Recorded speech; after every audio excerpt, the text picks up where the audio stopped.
Հայկական տարազը մեր դարավոր պատմության ու մշակույթի լուռ վկան է, ինչպիսին է եղել, ինչ փոփոխությունների է ենթարկվել, այս մասին կզրուցենք ազգագրագետ, դիզայներ Վահե Քոթանյանի հետ։ Բարև ձեզ։ Ողջույն Անի ջան։ Պատմական հանգամանքների բերումով մենք ունենք արևմտահայկական եւ արևելահայկական տարազ։ Ինչ տարբերություններ կան։ Մասնավորապես հայկական լեռնաշխարհում հայկական տարազը մենք դիտարկում ենք երկու շրջանների, մինչ 1915 թվականը այս պատրվակ, այսինքն ցեղասպանության պատճառը հանդես է գալիս ոչ միայն բաշխվածությանը, այլ նաև մեծ խնդիր առաջացրեց հատկապես տարազների բաժանվածության տեսանկյունից, այսինքն կտրվեց մշակութային մեկ ալիք, որը պետք է շարունակվեր, ցավոք իհարկե, եւ մենք ըստ բաժանվածության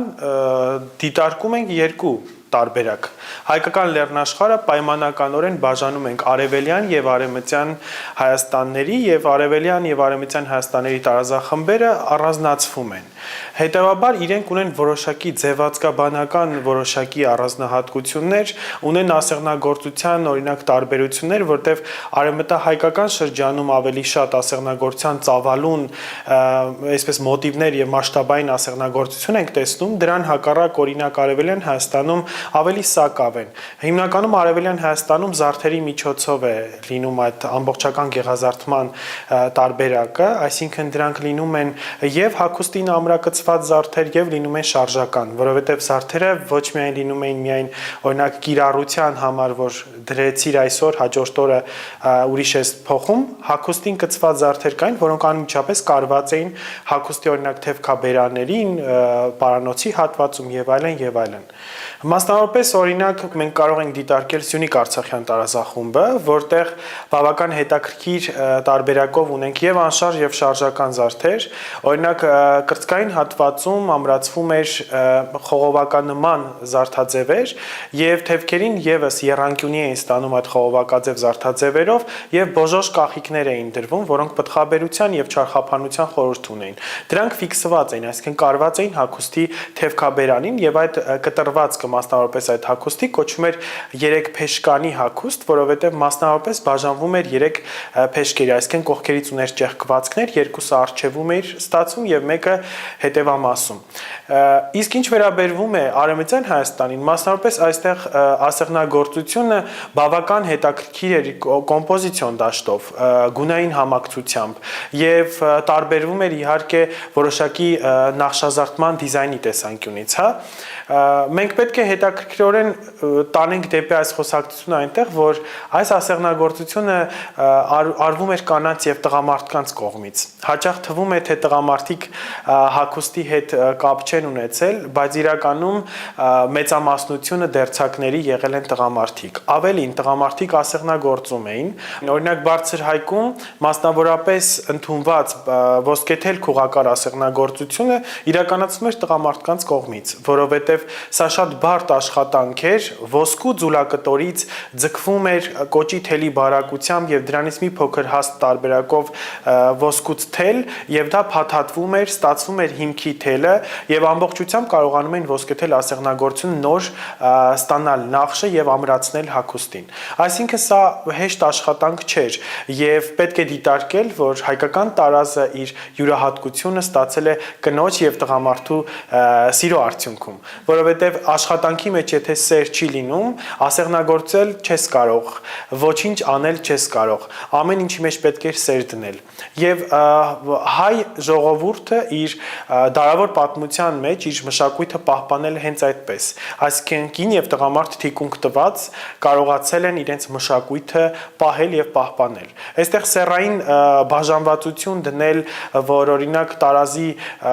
ասեղնագործողների հետ կապված եւ այլն միանշանակ ճիշտ չէ։ Իհարկե հայկական մշակույթի մեջ գոյություն ունի որոշակի կոնցեպտ, որտեղ տղամարդկանց մուտքը արգելված էր, օրինակ թոնիր վառելու ժամանակ տղամարդը կարող էր թոնիրը վառել, բայց հացաթխման ժամանակ տղամարդու մուտքը արգելվում էր թոնրատուն, հա, որոշ շրջաններում այդպես դոգմատիկ ընդունված էր, համարելով, որ կանացի աշխատանքի ժամանակ տղամարդու ոտը այդպես չար ինչ-որ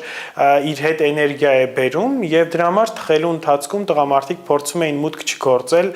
միայն եթե օրինակ փայտ կամ վառելանյութ պետք է մոտեցնել, օգնում էին կանանց։ Իհարկե մենք սա չենք կոնկրետ ասում բոլոր տարածաշրջաններում, որովհետև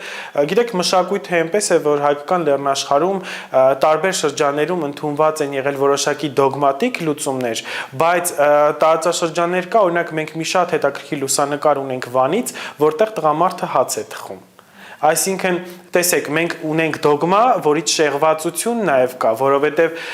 մենք չենք կարող առանձնացնել։ Միգուցե այդ ընտանիքին պետք էր օգնություն, հա, եւ տղամարդը օգնում էր, կամ իրենք ունեին օրինակ հացի ճակերտավոր ասած արտադրություն, եւ այդ հացը վաճառքի հանելու համար կրկին տղամարդը օգնում էր։ Այսինքն, շատ հետաքրքիր է հայկական մշակույթը իր սկզբունքայնությամբ։ Յուրաքանչյուր գավառ ունեցել է իրեն բնորոշ տարազը։ Հայերը միշտ ուզեցել են իրարից տարբերվել։ Տարբերվելու սկզբունքը միևնույն ժամանակ, այո, ես չեմ բացառի, որ այդպես եղել է, որովհետև մի շատ հետաքրքիր սովորույթ կար հայերի մեջ, օրինակ օժիտի մեջ դրվող նորահարսը, որ պետք է իր հետ օժիտ տաներ, այդ օժիտի ասեղնագործությունը մայրերը եւ աղջիկները գիշերն էին անում։ Մթության պայմաններում, որ հարևանները օրինակ շատ հաճախ չտեսնեին եւ նախշերը չընդօրինակեին, որովհետեւ օժիտը պետք է տարբերվեր իր յուրահատկությամբ։ Տեսեք, այստեղ մենք տեսնում ենք, որ իրենք ուզում էին առանձնանալ այս փաստով եւ հարսի օժիտը բացելու օրն էր միայն, որ կարողանում էին տեսնել ինչ յուրահատուկ ասեղնագործությամբ է հարստացված այդ ամբողջ համալիրը եւ օրինակ բարձի երեսները, ծածկոցները եւ այլն եւ այլն։ Ինչ վերաբերվում է մնացյալին, ինչու էին տարբերվում, որովհետեւ տարածաշրջաններ իրենց հավատալիքային սկզբունքով, ասեղնագործության դպրոցներով ամբողջովին տարբերվում էին։ Այսինքն, եթե Վան Վասպուրականում ընդունված էր Վանի կար ասեղնագործությունը, ապա այդ նույն կարատեսակը այն թափում այլ էր եւ այն թափի ասեղնագործությունը տարբերվում էր Վանի կարից, Մարաշից եւ տարածաշրջանային տեսանկյունից հագուստի ձևազարդման եւ ամբողջական գեղազարդման հետ կապված պետք է լիներ տարբերություն։ Այստեղ նաեւ կարեւոր էր հավատալիքային մոտիվները, գունընկալման դաշտը, ռելիեֆային պայմանները, որովհետեւ սասունցու հագուստը չէր կարող նման լինել քաղաքային օրինակ կարինի հագուստին։ Հա, մենք այսպես բացառություններ ենք դնում, որովհետև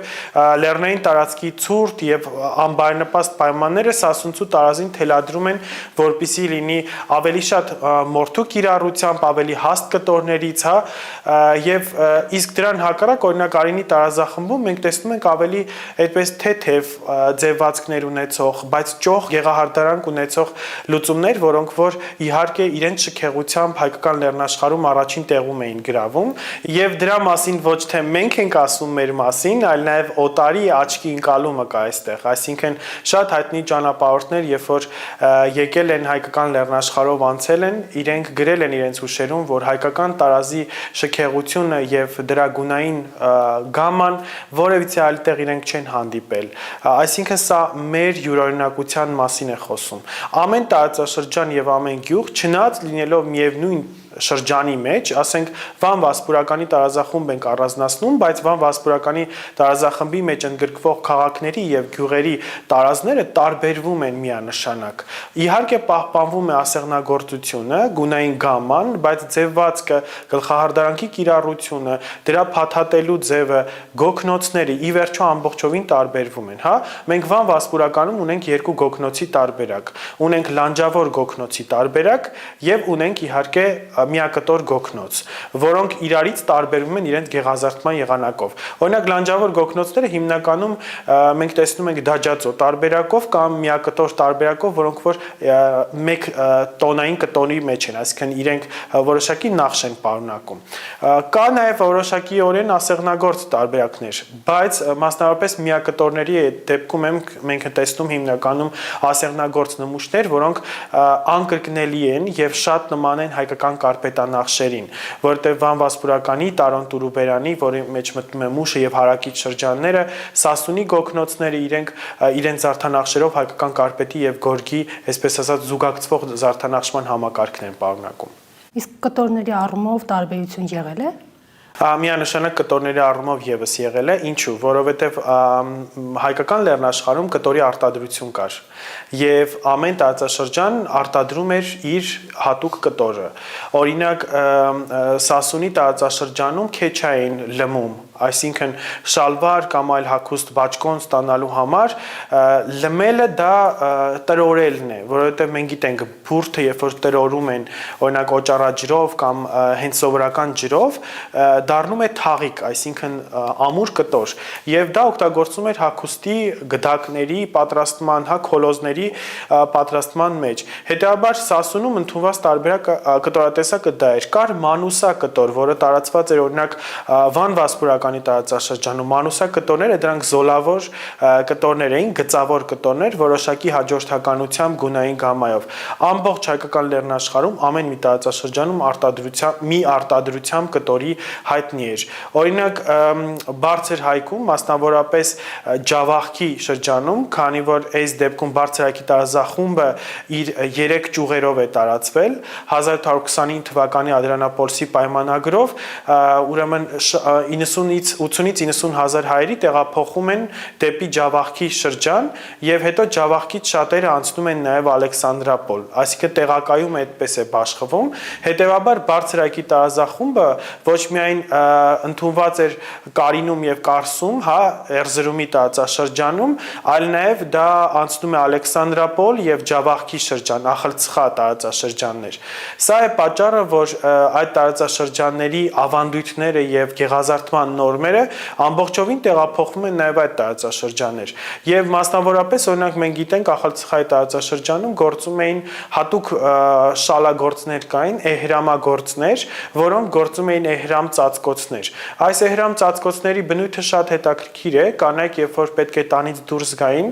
մասնավորապես եկեղեցի գնալու ընթացքում իրենց ծածկում էին սպիտակ հագուստով, որի եզրերը կապույտ եզրագծված էր լինում եւ կտրված կիտրոնի նախշերի նման նախշեր էին անում վրան։ Այսինքն տեսեք, արտադրությունը կար տեղային, իրենք դա նաեւ օգտագործում էին տեղային որպես ծածկոցներ եւ երկու նպատակ ուներ այս ծածկոցը։ Օտար տղամարդու աչքից քողարկվելու նպատակը, բայց սա երբեք չենք համեմատում մենք հիջաբների հետ կամ արևելյան ծածկոցների հետ, եւ երկրորդը իր վրայի հարստությունը ծածկելու նպատակ ուներ, որովհետև կանայք համարվում էին տան բանկը, որովհետև իրենք ամբողջ մետաղական հարստությունը, այսինքն ազնիվ մետաղները, ոսկի, արծաթ եւ մնացած այլ մետաղական, չգիտեմ, գոտիները, զարդերը, ճարմանները ամբողջ իրենց վրա էին կրում, հետեւաբար իրենք իրենց հետ դա տանում էին որպես այդպիսին ամենուր, որովհետև դա զարդահամալիրի մի ամբողջական մաս էր կազմում։ Սա է պատճառը, որ հաճախ կարիք է լինում ծածկելու քողարկվելու, որ ասենք ավազակները ուղղակի վնաս իրենց չտային,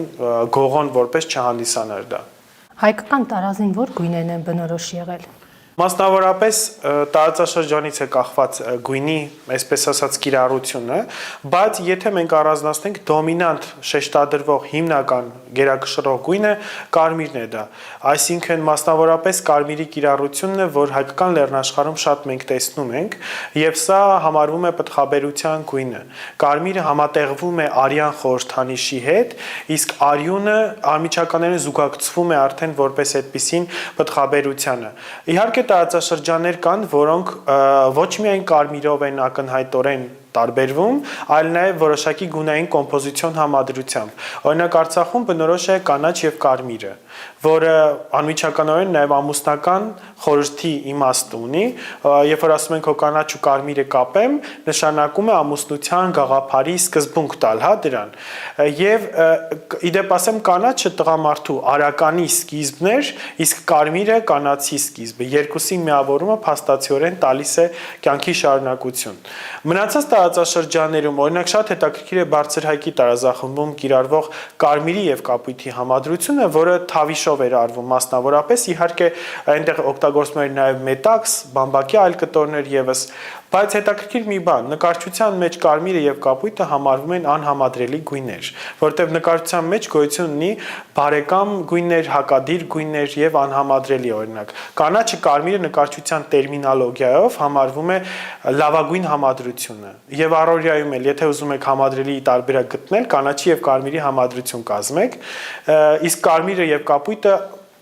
իրենք որպես այդպիսին անհամադրելի են։ Եվ այս անհամադրելիությունը այնքան վարպետորեն են իրականացրել հայ ժողովուրդը, այսինքն ասեղնագործել ոսկե թելով եւ ամբողջովին, որ այդ զուգակցման արդյունքում դարձել է այնքան նրբաճաշակ, որ երբեք չես մտածի, որ այդ երկու գույները անհամադրելի են։ Տարազի բաղադրիչներից են եղել գլխազարդերը եւ դրամաշարով են, դրանք ամրացվել բոլոր շրջաններում։ Դրամաշարերի տարբերություն կա իրականում եւ կախված որ տարածաշրջանի մասին ենք մենք խոսում, մասնավորապես անդրադարձ կանեմ որոշ տարածաշրջանների, որտեղ օրինակ դրամաշարի շարանների տարբերություն կա։ Էլի գնանք ինձ հարազատ Արցախին, Սյունիք Արցախյան տարածախմբում մեկ շարան ճակտանոց է օգտագործվում եւ կենտրոնում մեկ մեծ մետաղադրամ, սա ոչ բոլորի դեպքում է մեծ մետաղադրամը, որտեղ սա հարստության նշան էր։ Քանի որ տարազը ոչ միայն ուղակի հագուստ էր, որ կրում էին, այլ սա մարդու օրգանիզմի պաշտպանության առաջնային պաշտպանություն էր, երկրորդը որպես շքեղ գեղեցիկ էսթետիկայի կողմը ապահովելու եւ ի վերջո երրորդը որպես այդպեսին սոցիալական դերը եւ դիրքը ցույց տալու մարդու։ Անկախ նրանից նաեւ որ տարածաշրջանում է գտնում, տարազը ուներ այդպիսի հատկություն, այսինքն ցույց էր տալիս նրա ամուսնացյալ կամ ոչ ամուսնացյալ լինելու կարգավիճակը։ Հիմա մենք սովորական հագուստով մարդու չեն կարող հասկանալ նա ամուսնացած է թե ոչ, եթե չլինի որոշակի ցուցիչներ, օրինակ մատանու առկայություն եւ այլն եւ այլն։ Բայց այն ժամանակ դու կարող էիր տեսնելով մարդուն հագուստից հասկանալ կինը ամուսնացած է թե ոչ, նույնը տղամարդու դեպքում։ Ճակտաշարի հետ կապված, օրինակ բարձր հայկում նույն ինքը մենք վերադառնանք եւս բարձր հայկի տարածախումբ, այնտեղ կրկնակ շարաներ, կոչվում է ջուղթշերիտ, սա ոչ հայերեն տարբերակն է, հայերենով կլինի կրկնակ ճակտաշարան, այստեղ օգտագործվում է երկու շարանները եւ երբ որ շարաններից սկսում էր պակասել մետաղադրամները, հասկանում էին, որ ընտանիքի կացությունը որոշակիորեն փոխվել է, որովհետեւ հաճախ այդ մետաղադրամները ծառայում են օրինակ հաց գնելու, ալյուր գնելու եւ այլնի համար։ Այսինքն տեսեք, ինչ հետաքրքիր է, որ կնոջ կերպարից կարող է գուշակել ընտանիքի իրավիճակը եւ կարող է հասկանալ ինչ սոցիալական իրավիճակում է գտնում իրականում այդ կինը կամ իր ընտանիքը։ Ժամանակին նաև հայերը քթին օղեր են ամրացրել, որը հիմա երբ տեսնում են շատ վատ են նայում, այդ ամենին, բայց պարզվում է դա մեզ մոտ եղել է։ Հնագույն բոլոր ժողովուրդների մոտ տարածված է այդ քթի օղերը, մեզ մոտ մասնավորապես այդ քթի օղին անվանում են խզմա կամ խզմար։ Բավական հետաքրքիր է, որ մենք Հայաստանի պատմության թանգարանում ունենք պահպանված բազմաթիվ նմուշ օրինակներ տարբեր տարածաշրջաններից եւ դրանք ունեցել են հատուկ նպատակ։ Մասնավորապես դրանք եղել են չարխափանության նպատակով եւ ամրացվել են քթի ռունգերի ոչ թե ռունգին, այսինքն կողային հատվածին է ամրացվել այս դեպքում եւ այդտեղից ձգվել է դեպի ականջ։ Այսինքն եղել են երկու տարբերակներ։ Ամբողջական ամրացվող միայն քթի հատվածում եւ այստեղից շղթայով ամրացող գնացող դեպի ականջող տարբերակի կոնցեպտ։ Սա ինչով է հետաքրքիր, որ մենք ունենք պահպանված նմուշներ, այսինքն որպես այդպիսին քթի օղերի տարբերակներ, բազմաթիվ են երգերի մեջ քթի խզմայի մասին տարբերակները եւ շատ են ասացվածքները եւ այդ ասացվածքները մասնավորապես հետաքրքրորեն փաստում են բանասացության տեսանկյունից եւ որպես այդպիսին որպես նյութ կենթանի մեզ ապացուցում են, որ այո եղել են։ Եվ ի վերջո Պետոյանը, Վարդան Պետոյանը Սասունի ազգագրություն աշխատության մեջ նշում է, որ 1890 թվականը միջև սասունցիները կրում էին քթի օղեր եւ այսինքն սա փաստացի օրինակ է եղել կնոջ գեղազարդման ամբողջական համալիրում, որպես այդպիսին չարխափան զարդ եւ գեղազարդման համակարգ։ Հիմա դա ոնց որ մենակ հնդիկների մոտ է։ Ոչ միայն հնդիկների, այլ նաև արևելքի որոշ ժողովուրդների մոտ է ընդունված, քանի որ իրենք հնագույն իրենց որոշակի զարդամոտիվներ պահպանել են եւ անդրադառնանք այն փաստին, որ հնդիկները այս պահին օգտագործում են իրենց ազգային հագուստը, սարին են օգտագործում, տղամարդիկ էլ իրենց գլխահարդարանքի փաթաթանները եւ ամբողջական հագուստն են օգտագործում, բայց մեր պարագայում մենք չենք օգտագործում առօրյայում տարազ, հետեւաբար զարդամոտիվները, քանի որ տարազահամալիրի բաղկացուցիչ մաս են կազմում, որտեղ մենք երբ որ ասում ենք տարազ, մենք միայն չենք հասկանում գոգնոց շրջազգեստ,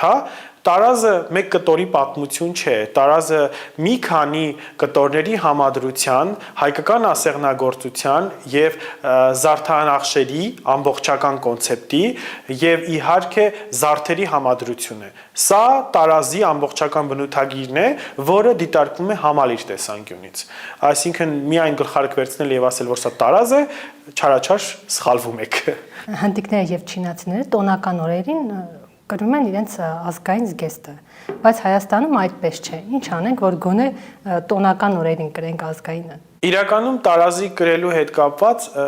պարտադրանքով չի լինում, դա ժամանակի ընթացքում է գալիս, եթե մենք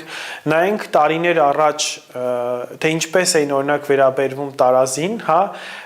կամ տարազով նկարվելուն, մենք կհասկանանք, թե ինչ առաջընթաց ունենք մենք տարազի կրելու հատվածում, հա, ինչ ենք իրականում ստացել այս ամեն ինչից։ Մենք մոտենում ենք մեր արմատներին։ Ես շատ եմ սիրում այս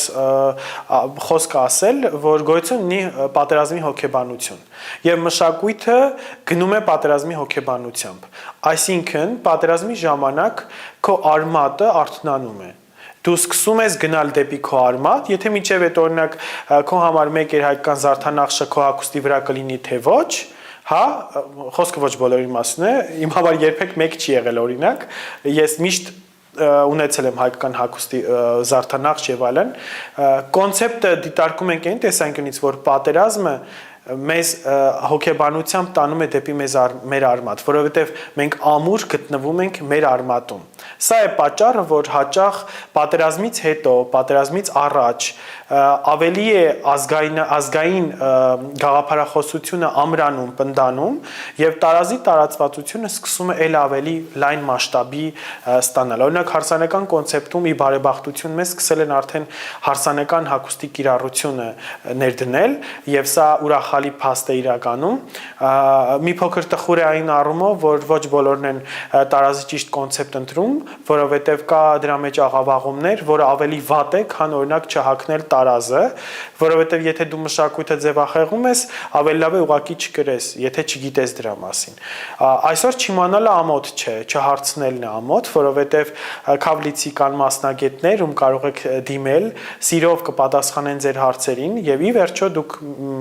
մի անգամ եք ամուսնանում, ձեր հարսանիքն է, հա, էլի են ամուսնանում, այնպես չի, հիմա ժամանակները փոխվել են, բայց ամեն դեպքում գրագետ հագուստ ունենալը ճիշտ է եւ եթե դու ուզում ես քեզ համար տարած ստեղծել, ինչպես օրինակ քո ատամը ցավում է, դու ինքդ չես հեռացնում քո ատամը, դիմում ես ատամնաբուժին, այնպես էլ տարած ստեղծելուց դու չպետք է ինքդ քեզ համար փորձես ինչ-որ բաներ հնարել ստանալ, այլ կա դրա համար մասնագետ, ազգագրագետ, ով զբաղվում է տարազով, հայկական տարազով եւ դրա զարդանախշման ընդհանուր կոնցեպտով։ Օրինակ մեզ մոտ ամեն տարի կազմակերպվում է տարազի փառատոնը, բայց անցած տարի տարազով հիմնականում տիկնիկներն էին, այսինքն մենք գուցե ճիշտ չենք ներկայացնում մեր մշակույթը։ Իրականում ողջունելի քայլ է նմանատիպ փառատոները, սակայն եթե այնտեղ դրված կոնցեպտը ճիշտ չի դասավորվում, այսինքն այնտեղ մասնավորապես մենք տեսնում ենք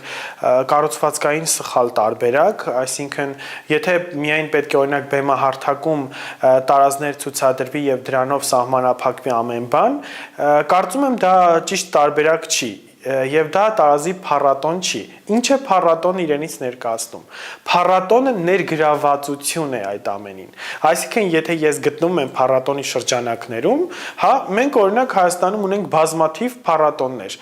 Տարական կենցաղային օրինակ եմ բերում։ Մենք գնացել ենք Տոլմայի փառատոնի, օրինակ, ամենամյա փառատոն է, որը կազմակերպվում է։ Մենք գնացինք Տոլմայի փառատոնի։ Մենք ուտում ենք տոլմա, ճիշտ է։ Տարազի փառատոն են գնացել, ինչ ենք անում բացի նայելուց։ Ոչինչ։ Այսինքն մենք տարազի փառատոնի ժամանակ գոնե թե օրինակ պետք է լինի dress code, քանի որ սահմանափակ տարածքում է, պետք է դնել dress code, թեկուզ օրինակ գլխարկը լինի տարազային, գոտին, վերնահագուստ որևիցե, հա, սա թույլ կտա հաջորդ տարի ոչ թե դնել dress code, այլ մարդը ինքնըստինքյան հասկանալով կգնա արդեն հագած տարազ կամ որևիցե տարազային դետալ։ Մենք բոլորս չենք կարող տարազ կրել ի վերջո, որովհետև փառատոնը լայնամասշտաբ, այսպես արարողություն է, եւ դրա ժամանակ այդքան տարած եւ ավելին ասեմ ճիշտ տարած գտնելը մեր օրերում դժվար է, բայց հաստատ մենք ունենք մեր, չգիտեմ, հանդերձարանում այնպիսի մի բան, որի վրա կլինի հայկական զարդանախշ կամ կլինի օրինակ գլխարկ եւ այլն եւ այլն։ Սա մեկ քայլով մոտենալուն է տարազի փառատոնին, բայց տարազի փառատոն ասված, ինչպես այլ երկրների փորձն է ցույց տալիս, իրենք ունեն օրինակ էթնիկ օրեր, որտեղ մարդիկ ներկայանում են օրինակ միջնադար են դրված ժամանակաշրջանը, ներկայանում են միջնադարի հագուստներով։ Այդ օրը ոչ մեկ սպորտային հագուստով ներս չի գործում փառատոնի շրջակայք, ով ուզում է սեղի, ում ծանոթն ուզում է սեղի, դու իրավունք չունես այդտեղ մտնելու։ Եվ դա ճիշտ է։ Հիմա քանի որ մեր դեպքում մի փոքր խնդիր կա տարազի հետ կապված, որ բոլորս կարողանանք ներգրավել ամբողջական համալիրով, գոնե սկսել թեթև մանրուքներից, այսինքն գլխարկ, գոտի ունենալ, չգիտեմ, MC համալիր բաճկոն թեթև, որ տարեց տարի դա կատարելագործվի եւ այնպես դառնա, որ բոլորս ունենանք մեր տոնական տարազը, որ օրինակ տոն օրերին կարողանանք գրել այդ հագուստը։ Երևի շատերը կուզեն, որ իրենց հագուստին արկա լինի հայկական զարդանախշ, բայց նման զգեստները բավականին թանկ են։ Հիմա ինչու հասանելի չէ հայկական մոտիվներով զգեստը հասարակ քաղաքացում։ Իրականում եկեք չհամաձայնվեմ այդ մտքի հետ, որովհետև ասում անունն է հելել, այդ տարբերակն է, իրականում ասեղնագործությունից կախված եւ աշխատանքից կախված է հագուստի արժեքը բարձրանում։ Հիմա շատ է տարածված մեքենացված ասեղնագործությունը եւ վաճառքում շատ կա հայկական զարդանախշով ասեղնագործված եւ շապիկներ եւ տպագիր տարբերակով իհարկե եւ գնային սեգմենտը այնպես է, որ ցանկացած քաղաքացի կարող է օգտվել դրանից։ Այսինքն ով որ լավ փնտրում է, նա գտնում է։ Այս դեպքում գնային սանդղակի թանկ կամ ոչ թանկ լինելը արդարացում չէ, որովհետև դուք եթե գնում եք օրինակ խանութ գնումների, դուք մտնում եք խանութ, ոչ մեկ չի ասում գնացեք, դուք ծովի աղառ եք, որի մեջ, չգիտեմ, բան 8 հոտնուկի եթերայուղեր է լցված, որի արժեքը 8000 դրամ է։ Չէ, ձեզ աղա անհրաժեշտ, գնացեք ձեր սեգմենտը վերցրեք, այնտեղ կան նաև 100 դրամանոց հայկական յոդացված կատարյալ աղ։ Այսինքն այս նույն սկզբունքով դուք կարող եք մտնել, ձեր սեգմենտը դիտարկեք, ինչքան է գումարի քանակով եւ դիմել այն մարդուն, ում հարմար է, որովհետեւ կախված աշխատանքից, ձեռագործ աշխատանքը միշտ թանկ է, որովհետեւ դրա վրա ժամանակ է ծախսվում, մարդու տեսողություն է ծախսվում, այսպես եթե ճակերտավոր ասենք, եւ ի վերջո սա մարդու քրտինքը եւ աշխատանքն է։ Մեքենացվածի սեգմենտը մի փոքր իջնում է ավելի ներքև, որովհետեւ այս դեպքում արդեն մեքենացված աշխատանք է դիտարկվում, չնայած որ դա էլ բավական բարդ աշխատանք է եւ երկարատև աշխատանք է։ Սակայն գնագոյացումը իրականում տեղի ունենում կատարված աշխատանքի քանակից եւ համընդհանրական ասել, որ հայկականը թանկ է, եկեք չհամաձայնվեն պարզապես։ Ամեն մեկի համար կա իր գնային սեգմենտը եւ քաղաքացիները կարող են հեշտությամբ գտնել այն գնային սանդղակը, որ իրենց բավարար կլինի։ Քաղաքացիները հաճախ չեն տարբերում հայկական զարդանախշերը, ինչին հիմնականում ուշադրություն դարձնեն։ Իրականում սա գալիս է կրթական ոլորտի թերությունից, որովհետև կրթական ոլորտում պետք է դիտարկել մասնավորապես հիմնականում ոչ միայն ընդհանրական գիտելիք ստանալը, այլ նաև ազգային մշակույթի հետ կապված գրագետ եւ ճիշտ գիտելիք ստանալը։ Այո, դպրոցում այս պահին անցնում են որոշակի առարկաներ, որոնց մեջ ներգրավվածություն կա հայկական տարազի, հայկական զարդանախշերի մասին, բայց եթե դուք տեսնեք դրա ծավալը, ուղղակի կա չկա մի հաշիվ է, այս տարբերակ ասեմ, հա, եւ եթե ուզում ես դու օրինակ սովորել հայկական տարազի մասին ինչ-որ մի բան, հավելյալ տեղեկատվություն, եթե դու ուրիշ աղբյուրներից չքաղես եւ քո ուսուցիչը եթե չլինի այնպիսին, որ քեզ տանի այդ ուղով եւ մի ուրախալի փաստ ասեմ, ես երբ որ իմ տարած հայոց մեջ հաղորդաշարը նկարեցի, այդ հաղորդաշարը այնքանով հաջողվեց, որ հիմա ուսումնաօժանդակ կրթական նյութ է ծառայում դպրոցներում տարազի թեման ուսումնասիրելուց, ես ամեն օր Հայաստանի բոլոր մարզերից եւ բոլոր դպրոցներից գրություններ եմ ստանում ուսուցիչների կողմից, շնորհակալական խոսքեր եւ ես շնորհակալ եմ բոլոր ուսուցիչներին, որ իրենք տարած հայոց մեջը դիտարկում աշխատում են որպես նյութ իրենց երեխաներին կրթելու համար։ Այո, դա գիտական հաղորդաշար է, որտեղ չկա խաբեություն, որտեղ չկա բուտաֆորիա, ամեն ինչ արված է թանգարանային ցուցանմուշներով եւ թանգարանային տարազներով։ Շնորհակալություն իհարկե Լուսիկ Ագուլեցու տուն թանգանին, աջակցության եւ նկարահանումը ոչ բուտաֆորիայի, այլ թանգարանային պայմաններում իրականացնելու համար, սա կարևոր նախապայման է։ Երբ որ դու քայլ ձեռնարկում ես եւ մարդիկ քեզ հետ համատեղ դա կարողանում են տարածել եւ օգտագործել գրագետ տեսանկյունից։ Զուտ կրթական ոլորտի խնդիր է սա, հա, չճանաչելիության։ Իհարկե բոլորը չի որ պետք է ճանաչեն։ Բոլորը բժիշկ չեն, իսեր Աստծո։ Կա հատուկ դրա համար մասնագետ, բայց տարական բաները կարելի է օրինակ ճանաչել եւ տեսնել, իմանալ սա հայկական է թե հնդկական է։ Եթե չգիտեք անգամ որ դա հայկական կամ հնդկական է, մի ասեք երբեք ես հայկական եմ հագել։ Մի ասեք, եթե չգիտեք, որովհետև դուք վնասում եք մշակույթը։ Այստեղ մի խնդիր էլ կա արհեստական բանականության հետ կապված։ Սիրելի հեռուստադիտողներ եւ մեզ դիտողներ, հա, եւ լսարանի վերջո, քանի որ սա կարծեմ YouTube-յան հարթակով է գնում, արհեստական բանականությունը մասնագետ չէ։ Արհեստական բանականությունը անում է ոսկե քաղ այս դեպքում եւ վերցնում է հայկական թեմայով շատ ռեպորտաժներ կա, չգիտեմ, հոլովակներ, նկարներ, բաց հարթակ է ի վերջո համացանցը։ Առանց դա մաքրելու, ինչպես կաներ օրինակ մասնագետը, դիտարկելով սա է, վերցնեմ թե ոչ։ Ընդհանրապես գրված է հայկական է, բերում է, միքս է անում, ստանում է վերջում այլ տարազախմբի, այլ էթնիկ հանրույթի տարազ։ Եվ դուք դա դնում եք էջում ու ասում եք ես հայկական տարազով եմ։ Մի արեք այդպես։ Գլխահարդարանքները ընդհանրապես հայկական չեն։ Դրանք լինում են, չգիտեմ, ուզբեկական, կովկասյան այլ էթնիկ խմբերի գլխահարդարանքներ, հագուստների ձևվածքը, կտորանախշերը, որտեղ միքս է անում, խառնում ամբողջովին արհեստական բանականությունը։ Բայց կարելի է արհեստական բանականությամբ ստանալ գրագետ հայկական տարազներ առանց որևիցե ձևախեղման։ Եվ այդ փորձը ես ունեմ որպես մասնագետ,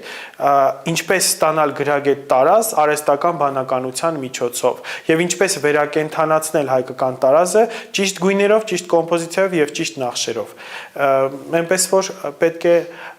աշխատել եւ ճիշտ աշխատել։ Հայկական տարազի որ բաղադրիչը կցանկանայիք որ առօրյայում օգտագործեինք։ Շատ հետաքրքիր հարց էր, քանի որ ես տարազի վրա սիրահարված եմ,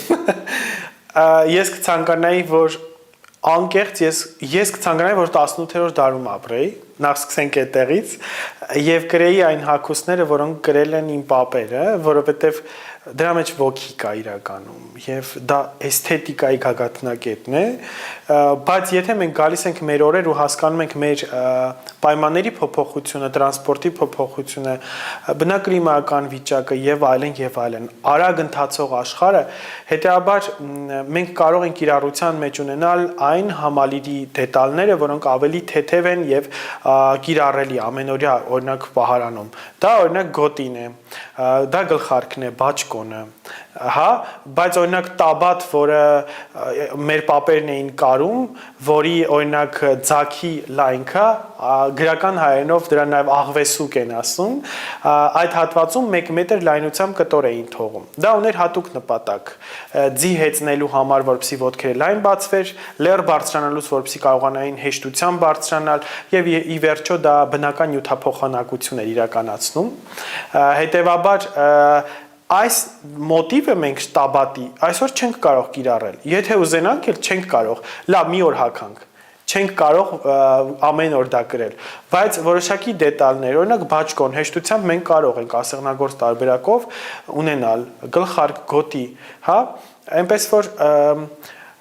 կարծում եմ, որ հայկական տարազի պահպանության հարցում մենք բոլորս մեր լուման պետք է ունենանք եւ պետք է կարողանանք պահպանել մեր մշակույթը հետագա մեր սերունդներին տալու եւ փոխանցելու բան ունենալու համար։ Հատկապես այս աշխարհագրական, աշխարհափոփող տարբերակում, որ ամեն օր մի բան փոխվում է, ամեն օր մի բան, չգիտեմ, թեք է գնում, հա, մենք պետք է կարողանանք գտնել մեր ուղին, գնալ այդ ուղությամբ, որպեսզի մեր ինքնությունը եւ մեր հայի դիմագիծը վառ պահենք։ Շնորհակալություն։ Շնորհակալ եմ հրավերի համար։ Մենք զրուցում էինք ազգագրագետ, դիզայներ Վահե Քոթանյանի հետ։